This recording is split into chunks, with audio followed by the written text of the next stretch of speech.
victim again, professional victim. Lisa, She's not a victim. Professional victim again. No, don't Lisa, rush that her. is Professional probably the victim worst again. word Not the you villain can playing use the to me. victim. That's the worst Not word you the can use to villain me. playing the victim. You're calling me a victim and you know that's the worst word you can use on me. What's up, guys? Welcome back to my channel. So I'm here today to talk about part 1 of the Real Housewives of Dubai Season 2 reunion, or Season 2, Episode 14. So be sure to like, comment, subscribe, and let's jump right on into it. So for some updates, Sarah has apparently not spoken to Brooke since filming Wrapped. Ayan and Stanbury are still going strong. Brooks and Talene are on the outs once again. And Lesa is just trying to not call anyone a bitch at this reunion. And as far as the reunion looks, so to be honest, I was kind of underwhelmed. So I feel like Stanbury, Brooks, and Sarah all kind of just really played it safe. Sarah a little bit less so, but like, they all kind of played it safe. It was like, okay, yeah, they're good, but like, it wasn't like anything remarkable. Talene's, it really reminded me of like balloons. Like it was like I feel like it was like that latex. It reminded me of like a deflated balloon kind of thing. Like I don't know how to explain. That was like the first thing that popped into my mind. So hers was like whatever. I thought that hers and Brooks's dresses were also like really short in like the front for some reason. I don't know. A little bit too much so, that's my opinion. With Ayan, and the issue with Ayan is she already dresses like this, like, during filming. So when reunion time comes around, it's like, okay, now's the time where you're supposed to really bring it, be over the top and whatnot. She does it, but it's like, it's no more over the top than during the actual season, you get me? It's like she's already on that reunion level, so like when she gets on that reunion level, it's kind of unremarkable, like, in the context of her other outfits and whatnot. You know what I mean? It really wasn't anything that we haven't seen Ayan in before, during the season. Lesa would take first place, and, from afar, it's quite dazzling, but up close, I'm not that big of a fan of this dress. Like, when you see kind of like the little portions come together and whatnot. But, I love the short hair on Lesa. People comparing her to, like, Portia Williams, and she had her short hair on those like 2 reunions in Atlanta. But yes, it's kind of the overall thing. I was kind of underwhelmed in general. Lesa would get first place. Last place, I think last place might have to go to Talene. I don't know. I just wasn't really feeling it. And again, it was still kind of like playing it safe-ish. You know what I mean? Like not quite as safe as some of the other ladies. But yeah, I just don't like Talene's that much. Don't like Ayan's that much either, to be honest. But, I think Talene gets last place in my book. That's out of the way. Once the reunion actually kicks off, Lesa and Ayan, they reflect on how they were super close for 8 years. Lesa shares that she was pregnant with her second-born son. When she met Ayan, they grew closer. Ayan says she really misses Lesa's kids. Because, Ayan has Taj. He's like 17, 18, but like, Lesa has little kids. Ayan used to love, like, seeing them. I guess she'd go, like, to help pick them up from school and whatnot. Like, so she had that bond with them. So that's really sad to hear. However, Ayan and Lesa both agree to, like, set the intention to be in a better space once the reunion's done. So, like, they haven't really spoken in a long time. And remember, there was a whole 2-year gap between when Season 1 aired and when Season 2 aired. So it's like, have they not seen each other for, like, I'm kind of curious about what took, like, more time. Was there a big gap between when filming resumed? Was there, like, a big gap between when filming wrapped and when it aired? Like, I don't know. But yeah, it seems like there's just a lot of distance. Of course, rewatching the season has, like, brought up some, like, animosity and whatnot. I guess both the ladies had just watched the finale, like, on the flight over there. So, yeah, it's kind of an odd dynamic. Because I think most reunions occur like 7 to 9 months after filming wraps and whatnot to give it time to like the editing process, have everything air, yada, yada, yada. But I feel like this was a longer break in between because, yeah, the vibes just feel so off, to be honest. We then dive into Ayan and Stanbury's friendship, which, of course, has Lesa's jealousy at the forefront of it. Apparently, they began reconciling right after the last reunion because Ayan and Stanbury were, like, on the same flight. It's a 16-hour flight, nowhere else to go, so they're like, let's chit chat, you know what I mean? So they kind of began chatting. They agreed to like, you know, meet up later on, and these kind of built from there. And Ayan said that Stanbury is really funny and she likes her straightforwardness. And Stanbury points out that she and Ayan actually had like similar experiences growing up, which kind of sounds odd because like, you know, Ayan's been open and she grew up in like this village, grew up really poor and whatnot, and like really built her way up from there. Whereas Stanbury comes from old money in England and all that stuff. But, you know, they both went to like a kind of boarding school in a way. They lived away from home, and they both say that really they had to grow up fast as kids basically. So they kind of really bonded over that and learned like how that made them both independent, and they kind of looked at why they clashed essentially. This is what they're talking about on the reunion, you know what I mean? Just saying how they had more in common than they initially thought. And of course, in the present day, they're both dealing with their kids going off to school. So Ayan's son is leaving for school in the US, and he's her only son. And Stanbury's firstborn daughter is going to school in England, where they're from. So yeah, they're both dealing with that, and that's another thing from the bond over. You know what I mean? Like, dealing with having, you know, a college student, but who's also like so far away, you know, so can't deal with that. And Lesa says that she had no issues with their friendship, essentially, which I feel like the optics say differently, but Lesa really asserts that she was happy for Ayan, allegedly.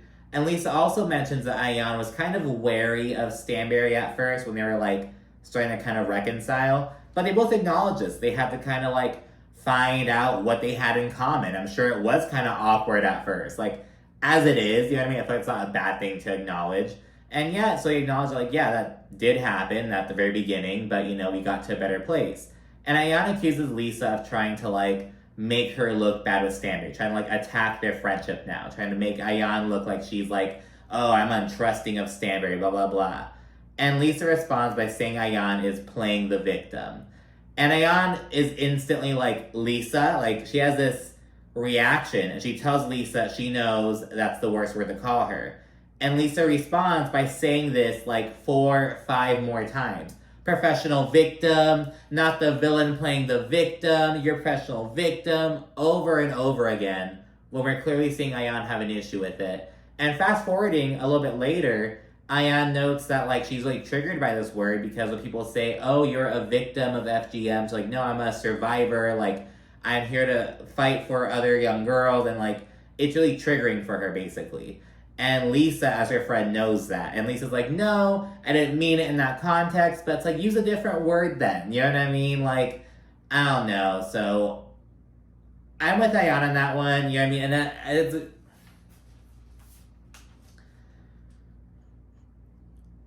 And viewers are pretty polarized between like, are you siding with Ayan or Lesa? I don't know, I feel like Lesa is just going into like villain island with... And viewers are pretty split between like, oh, are you on like Ayan's side or Lesa's side? I feel like Lesa is going on to Villain Island with Caroline Brooks. You know what I mean? Like, I feel like that's what's going on here. I'm not saying that Ayan isn't doing anything wrong or that, you know, she's not, like, to blame for any of it, but I feel like Lesa is doing more. If you have to, like, you know, try one person, I'm gonna try Lesa, basically. But anyways, moving on, once Ayan Beauty comes up, Ayan gives Brooks shit for, like, discrediting her and saying like, oh, I'm so proud of Tony Malt, Ayan's business partner. Like, just not giving Ayan the credit for like this business.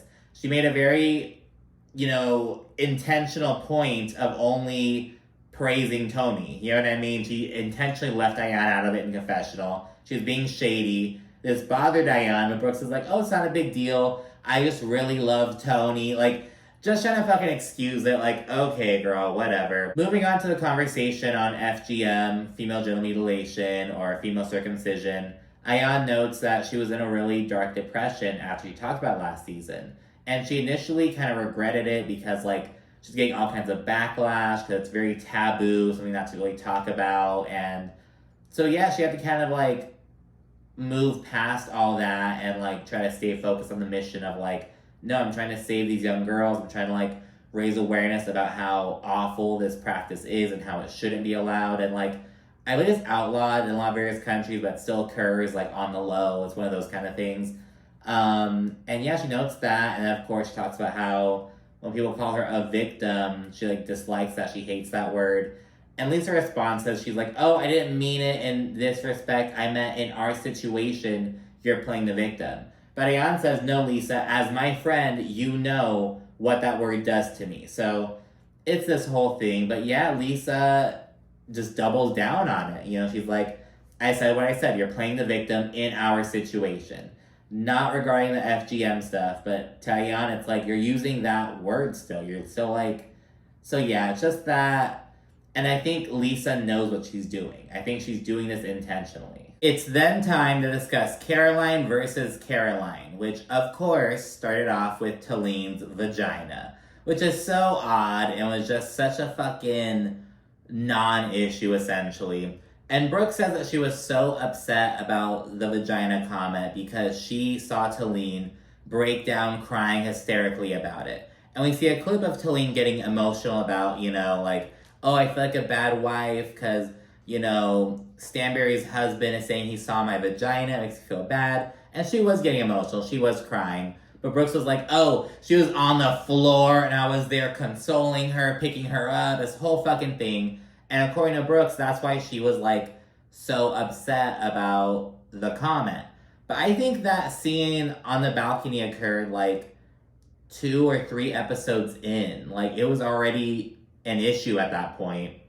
I don't know the timeline exactly, but yeah, Talin really like objects to this. She's like, I was not hysterically crying, which she wasn't. Sarah, who was also there, also agrees, no, you know, you were getting emotional, but you weren't hysterically crying on the floor. No, it didn't happen. And as this conversation's occurring, I guess Lisa and Brooks just get tired of Talin because they're both really like snippy towards her. Both telling her like, shut up, stop chiming in, blah, blah, blah. And I feel like Talin, at least from the like, you know, the finished edited product, I feel like she isn't chiming in any more than like any of the other ladies. And I feel like that's what happens at reunions. Andy's always having to be like, okay, no, let's let her answer. Like, he's always having to redirect, always having to, like, you know, quell the group, essentially. It's across franchises. I don't think Talina's, like, being annoying or anything. But, yeah, they're just having this, like, energy for Talin, like, specifically. It's like, oh, my... It's because, like, it's her first reunion, and it's, like, you guys a second. Like, so I'm like, ooh, I'm a sophomore now. Let's fucking beat up the freshmen. It's like, what is this? It was just so odd. Anyways... Brooks had acknowledged that she was super overwhelmed at the beginning of the season. Though she notes that she doesn't think she has an alcohol problem, as was suggested by many people like on the cast and viewers, Talin also notes that while she called Brooks an alcoholic, she doesn't think that Brooks is an alcoholic. She thinks that Brooks is messy and likes to drink a lot and have fun. Not drink a lot, but when she drinks, she likes to have fun and whatnot. Brooks also acknowledges that production had a conversation with her about, like, you know, when you have 1 drink, you're good, but when you get to 2 or 3, then you become a problem. And Lisa says that, like, oh, Brooks is actually a lightweight. Like, after 1 drink, she starts slurring. Okay, girl, like, we've seen, how do I word this? A lightweight doesn't drink like Brooks does in the confessionals. Like, we've seen her. I'm not buying that. I think Lisa's trying to cover for Brooks. I think they both realize they're both kind of on a fucking island.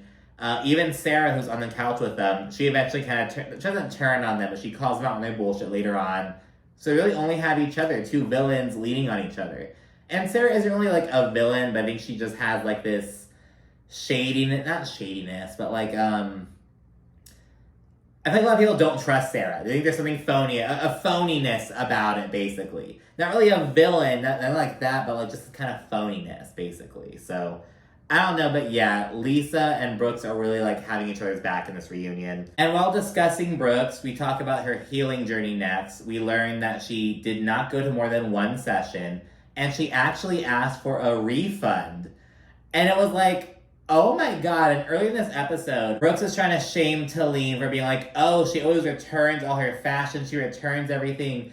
Bitch, you're over here getting a refund from a spiritual healer. Like, of all the people you're going after a spiritual healer for a refund when you utilize his service and you actually acknowledge, yeah, I'm doing this healing journey. Just because you stopped going, it's just such bullshit. Like, okay, girl.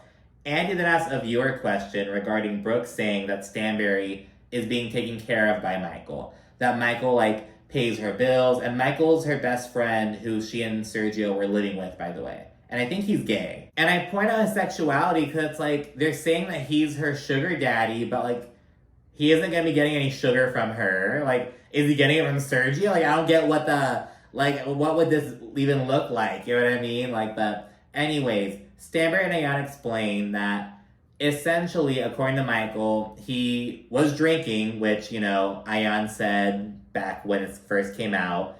And Stanbury was like, you know, he just made a bad joke about how he, like, is paying for the rooming for, like, her maid, or, like, some bullshit about, like, oh, you know, because you don't have your place, I'm paying for, like, your maid. Some bullshit like that. And at this time, you know, she and Sergio were living with him for, like, 3 months. So maybe it was something about that as well. Like, oh, I'm over here, like, you know, paying, like, for him to live with me, blah, blah, blah. I don't know. And people are calling out Ayan because she was, like, adding to this. But all Ayan said was, like, oh, yeah, when Michael gets drunk, he says that he pays Stanbury's bills. She was saying what he said. And Ayan isn't the one that brought this to the show. Brooks is. And Brooks mentioned that Ayan was with her, and that's how Ayan got looped into this. So, yeah, I don't think Ayan is as involved in this as Brooks is, to be honest. But, yeah, like I said, Brooks and Lesa are still villains in the show. And I appreciate them. You need a villain, you know what I mean? It is what it is. But yeah, the conversation then shifts to Brooks and the wealthy men who she allegedly sleeps with. And Talina's like, okay, I misspoke when I said that. It was bad to say that you sleep with these wealthy guys, you know, like it makes you sound like a hoe, you know what I mean, whatever, like a sugar baby. She's like, you're not. But yeah, guys like to take care of you and buy you stuff though. And Brooks alleges, okay, yeah, I had a boyfriend and he would, you know, buy me stuff, but he's my boyfriend.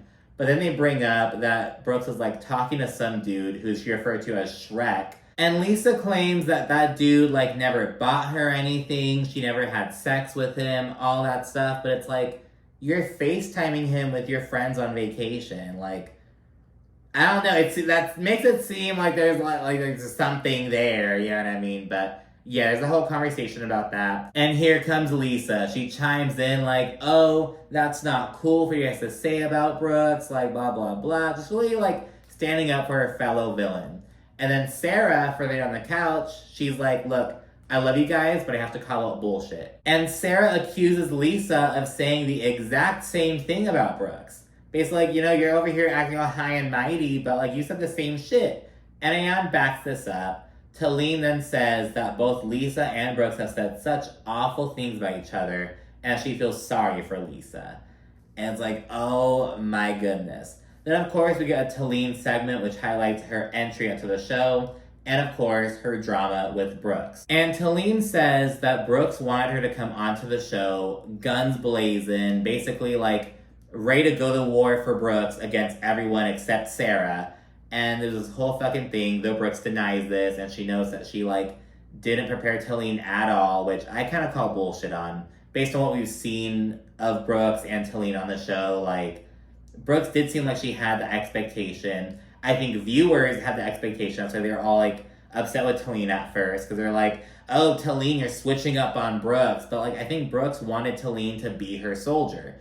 Then if Talene had done so, we disliked Talene for being Brooks' soldier. But over the course of the season, I think Talene really, like, gained a lot of, like, favor on the show. I like Talene. And there's also people who dislike her, but, you know, it's with everyone, is what it is.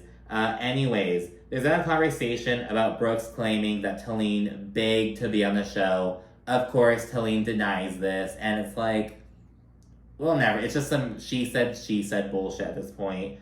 Brooks then says that she didn't want Talene to blindly follow her, but she did expect some semblance of loyalty, which is fair, but I mean, like, half the time when you bring someone on, you end up falling out with them. Like, that season, if not the next one. In fact, I think that's how it, like, usually works. Like, you know what I mean? Like, you're rarely always gonna be cool with that person, like, to be honest. Like, at least on Housewives. And afterward, we discussed how Brooks was hungry for a problem at Stanbury's housewarming. And it started when she walked in with this fucking sage, a smudge stick, and it was like, just so unnecessary. It was so extra, so disrespectful. Like, she was hungry for an issue. And when she eventually got one with both Rafi and Talene, we examined, how that all played out.